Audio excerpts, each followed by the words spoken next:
ਪੰਜਾਬੀ ਪਿਆਰਿਓ, ਜੀਵਨ ਜੋਗਿਓ, ਜੁਗ ਜੁਗ ਜੀਵੋ।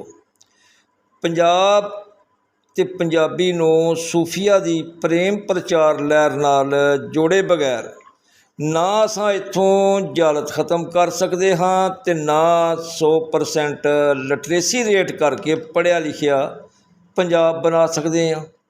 ਨਾ ਫਿਰਕਾਵਾਰੀਅਤ ਨੂੰ ਖ਼ਤਮ ਕੀਤਾ ਜਾ ਸਕਦਾ ਹੈ ਅਤੇ ਨਾ ਹੀ ਅਰਬਾਂ ਰੁਪਈਏ ਖਰਚ ਕਰਕੇ ਦਹਿਸ਼ਤਗਰਦੀ ਨੂੰ ਨੱਥ ਪਾਈ ਜਾ ਸਕਦੀ ਹੈ। ਸੂਫੀਆ ਦੀ ਤਾਲੀਮਾਤ ਕੀ ਨੇ? ਰਵਾਦਾਰੀ, ਬਰਦਾਸ਼ਤ, ਅਮਨ, ਕਨਾਤ, ਸਬਰ, ਇਨਸਾਫ, ਭਾਈਚਾਰੇ ਦੇ ਦਰਸ ਨਾਲ ਨਾਲ ਮਜ਼ਲੂਮਾਂ ਦੇ ਹੱਕਾਂ ਲਈ ਆਵਾਜ਼ ਚੁੱਕਣਾ, ਉਹਨਾਂ ਦਾ ਸਾਥ ਦੇਣਾ।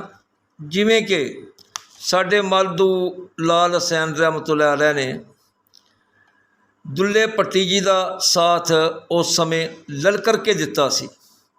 ਸੂਫੀ ਜ਼ੁਲਮ ਦੇ ਸਾਹਮਣੇ ਡਟ ਜਾਣ ਦਾ ਹੁਕਮ ਦਿੰਦੇ ਨੇ। ਇਨਸਾਨ ਨੂੰ ਉਹਦੀ ਅਸਲੀ ਪਛਾਣ ਕਰਾਉਣ ਦੇ ਯਤਨ ਵੀ ਸੂਫੀਆ ਹੀ ਕੀਤੇ। ਅਸਾਂ ਪੰਜਾਬ ਵਿੱਚ ਸਿਰਫ ਪੰਜਾਬੀ ਲਾਗੂ ਕਰਕੇ ਹੀ ਆਪਣੇ ਬਾਬਿਆਂ ਦੀ ਤਾਲੀਮਾਤ ਨੂੰ ਆਮ ਕਰ ਸਕਦੇ ਹਾਂ। ਇਸ ਅਫਰਾ ਤਫਰੀ ਦੇ ਦੌਰ ਵਿੱਚ ਪੁਰਅਮਨ ਅਤੇ ਮੁਤਦਿਲ ਜਿਹੇ ਮਾਸ਼ਰੇ ਦੀ ਬੁਨਿਆਦ ਰੱਖ ਸਕਦੇ ਹਾਂ। ਇਹਨਾਂ ਸਾਰੇ ਮਕਸਦਾਂ ਨੂੰ ਹਾਸਲ ਕਰਨ ਲਈ ਅਤਿ ਜ਼ਰੂਰੀ ਹੈ ਕਿ ਪੰਜਾਬੀ ਦੀ ਕਮ ਅਜ਼ ਕਮ ਇੱਕ ਕਿਤਾਬ ਕੱਚੀ ਤੋਂ 10ਵੀਂ ਤੱਕ ਫੌਰਨ ਲਾਗੂ ਕਰ ਦਿੱਤੀ ਜਾਏ, ਜੋ ਪ੍ਰਾਈਵੇਟ ਔਰ ਸਰਕਾਰੀ ਸਾਰਿਆਂ ਸਕੂਲਾਂ ਵਿੱਚ ਲਾਜ਼ਮੀ ਤੌਰ 'ਤੇ ਪੜ੍ਹਾਈ ਜਾਵੇ।